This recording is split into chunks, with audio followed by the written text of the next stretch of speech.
Turabaramukije mwebwe mwese musanzwe mukurikirana imbuga hwaniro za Erikomage. Mwiriwe ce mwaramutse ivana muherereye. Ubuhinga bwa none bwitwa ubwenge nkorano canke artificial intelligence mu rurimi rw'ikinofunofu canke intelligence artificielle mu rurimi rw'ikinyamazuru. Kuri wa gatanu igenekerezo rya kabiri kwezi k'umunani 2024 mu nyubako za kaminuza yitiriwe ikiyaga Tanganyika canke Université du Lac Tanganyika, Dr Cherubin Mugisha yaratanze icigwa kijanye n'ingene ubwenge nkorano Gufasha Mw'Iterambere ry'igihugu mu bisata bitandukanye, naho yashimikiye ku gisata c'ubuvuzi. Dr Cherubin Mugisha aratwiganira bitari bike ku bwenge nkorano canke artificial intelligence.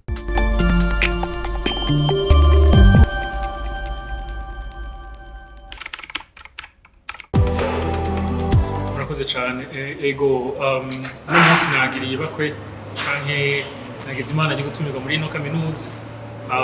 Kaminuza iranzi narimaze kuhaza sijya mbere nshoboye gutanga icirwa kuri ico kintu.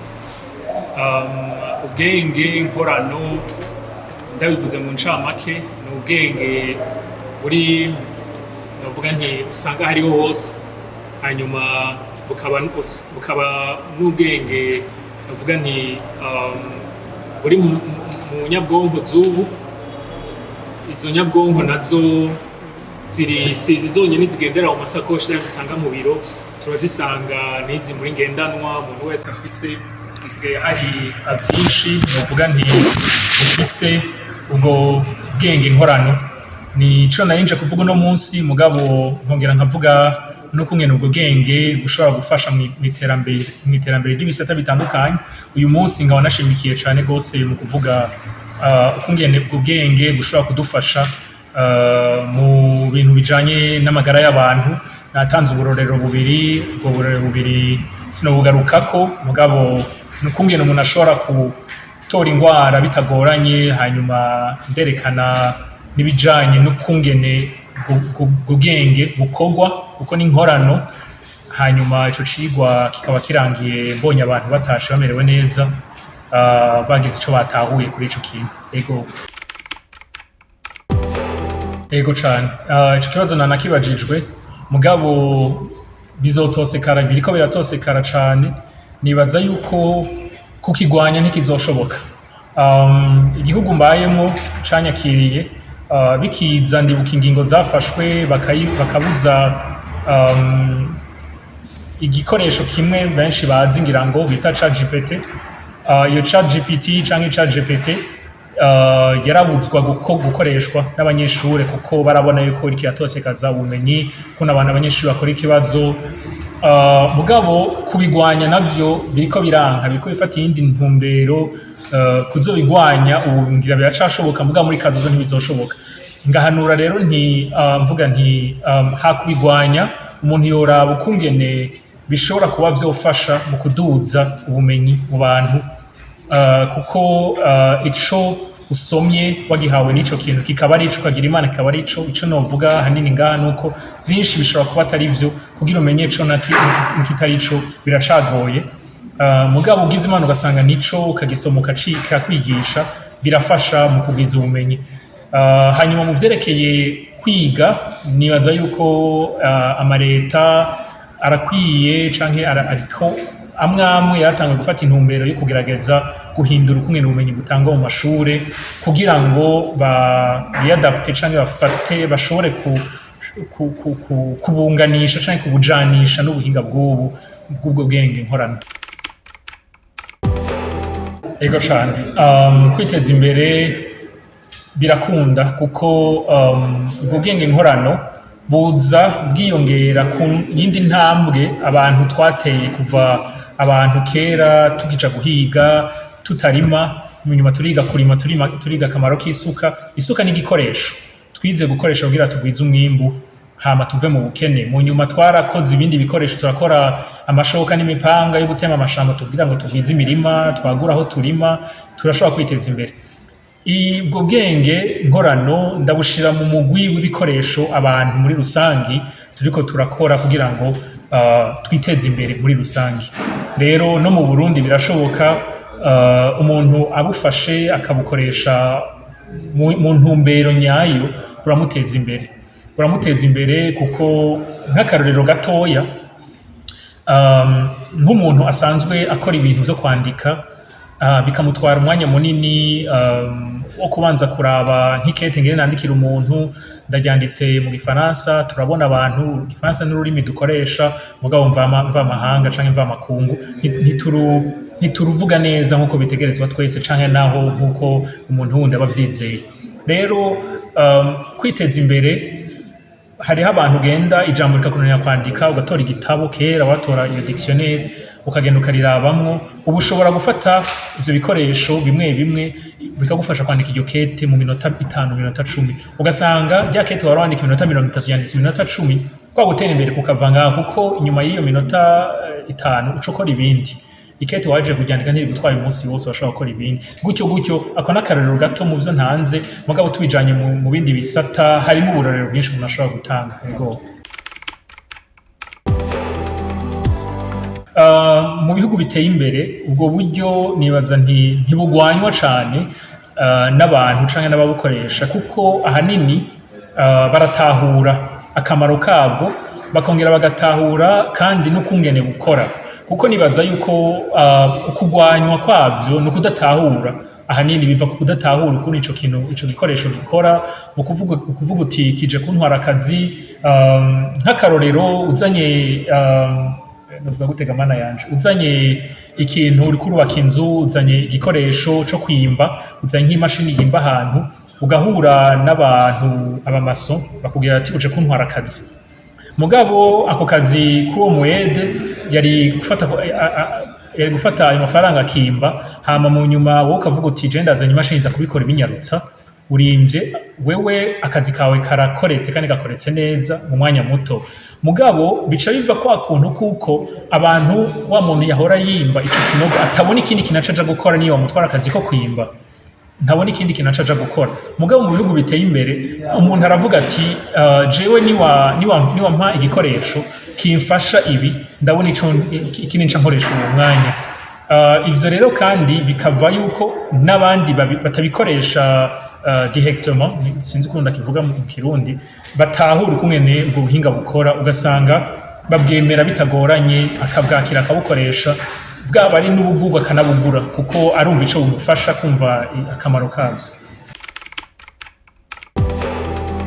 Murambabarira sinzi ko navuze ngira navuze ego, iyo navuze ni imashini yo mu buzi yitwa Vyinshi, nibaza niyo muri Leta Zunze Ubumwe. Hakabaho na Hinotori yo mu Buyapani, izo nizo natanze ko akarorero no munsi. Izo mashini zira novuga gutega mana yanje, zirateye imbere kuko byazifatiye igihe kirekire. Batanguye kugira ubushakashatsi kuri izo mashini kuva kera. Nka Vyinshi nazikira amaze nk'imyaka 10 irenga 10 ikoreshwa. None n'ubushakashatsi butera imbere buke buke, bakabukoresha bakabunonosora, hama bakabuteza imbere. Ugasanga hariho Vyinshi yasohotse ico gihe akitwa Vyinshi ya mbere, hakaza Vyinshi ya kabiri, ya gatatu. Izo zose zikaza zisumbasumbana zifise ico zirusha izindi. Ugaca usanga rero sinovuga nibo bateye imbere bonyene. Ndizera yuko nk'igihugu c'Ubushinwa barafise amamashini y'iwabo basanzwe bakoresha. Sinatanze akarorero no musi kuko natanze akarorero kuyonzi, ngira ngo izo zibiri zirakoreshwa cane mu Buyapani, aho nsavye indaro muri mwanya. Ego bivanye no kungene ico gikoresho gikoreshejwe, garuke handi nyene, kuko nkuko nabishikirije muri gikorwa c'uno munsi, navuze yuko intelligence artificielle iracafise amalimiti mu bintu bimwe bimwe, iracafise aho igarukira mu bintu bimwe bimwe. Mugabo ahantu umuntu agarukira bivana biva ku bintu vyinshi.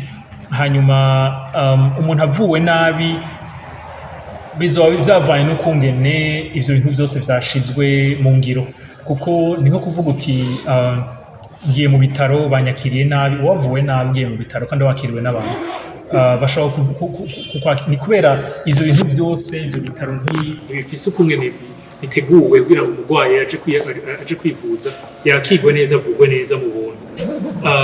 Intelligence artificielle nayo nyene canke ubwenge nkorano nabwo nyene ni igikoresho nkuko ushobora kuvuga ati ujya muntu bamuteye urushinge nabi canke rya radio ntibona neza nubwo bwenge bukoreshejwe muri ico gisata bivanye n'ukungene bwakozwe ukungene bwazanywe aho hantu ikibanza baguhaye bishobora kuzana ingaruka mbi n'ivyo ukungene urwaye mvugwa mugabo iyo bije bifise intumbero yizwe neza kenshi birafasha gusumba ivyo bifise ico bifasha gusumba ico vyonona.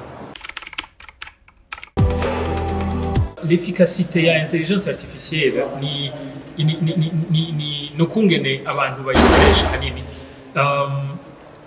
Ndazi abantu hariya anye n'ivyo bakuze mugabo bakoresha technology kudusumvya biteye ubwoba. Usanga umuntu wino ntazi gukoresha telefone nkuko bitegerezwa. Turasa ukuntu dukoresha ya technology mu bintu bimwe bimwe na cane cane bivanye n'umuntu kumuryohera. Mu bihugu biriko biratera imbere cyangwa biri mu nzira y'iterambere turakoresha cyane gose ubuhinga mu bintu bijanye n'amahizo social mbabarire sinzi ko mubana kivuga mu Kirundi. Ego ngurukana bumenyi ni kindi ngira ngo c'est pas seulement les réseaux sociaux ngira ngurukana bumenyi gica caguka gato mugabo turafise ukungene dukoresha duke dufise jewe mfise access ya internet naguza amamega ayo mega hanini aherera mu mahizo social ntaherera mu kumenya ubuhinga bundi buri nyuma yavyo umbajije abantu ni ngira mwese murafise WhatsApp ni ande yuri kurarungika ufashe ifoto kayirungika bijahe ivyo bintu utavyimviye kibazo atamwe n'umwe aciyumviriye bisigura yuko ukoresha ruti mugabo iyo uti ukoresha ntugerageza kumenya ico arico. Donc uko kubura iyo curiosité no kwiyumvira atireka ubuhinga mfise no munsi ndabukoreshe ndabuvyaza umusaruro ukundi canke bumfashe kunyigisha ibindi niho nca mvuga nti ubwo gwaruka dufise rushobora kuba rutariko rurakoresha ivyo bintu nkuko vyategerezwa kuko hari ikintu kivuga kiti iyo uronse service iri gratuit nk'ibi mvuga ngurukana bumenyi ukabironka atamahera utanze ukabironka kwa gusa uzurabe niwo buri kidandazwa ntuburi kurabikoresha kwa gusa gutyo nyene uwo muntu nyene vyo azoguma atunga iyi WhatsApp igihe yagugwa ni baziko yaguzwe amahera ashobora kuba arenga miliyari zingahe z'amadolari iguzwe na kompanyi ico gihe yitwa Facebook witwa Meta yarishe ayo mahera ngana gutyo kugira iriha amahera ngana gutyo kugikoresha cutanga abantu bose bakoresha kwa gusa sikwera ari bijuju ni kubera bazi ko umuntu bazoyikoresha niyo bazodandaza kuko badandaza gute badandaza amadone yawe bakadandaza ibintu byose baba bakoze gusoma uko wiyizi baba bafise ego donc tubikoresheje muri iyo ntumbero yo kugerageza juste kubikoresha gutyo ucuronse ugacubikoresha utiyumviriye tireka ndaronse internet yanzimvye reka ndayikoresha mu bindi binteza imbere usanga turiko turasubira inyuma gusoma gutera imbere. Ego iya myaka usanga atashidufashije umuntu ari mu Buyapani adakoresheje WhatsApp canke adakoresheje ibindi mu mutesha umwana gasanga afise ka internet imisi yose yamagafise mugabo agakoresha mu kuraba amakuru hirya no hino aramenya akakantu gakora gutya akakantu gafasha ibi no kora iki kintu burya kaya kamashini karima no gahindura gutya gasanga kararimye ukundi ibintu nk'ibyo ugasanga bibafasha gutera imbere gusumba kubafasha kubatwara umwanya kuko ikintu cambere réseaux sociaux dutwara niko dutesha umwanya.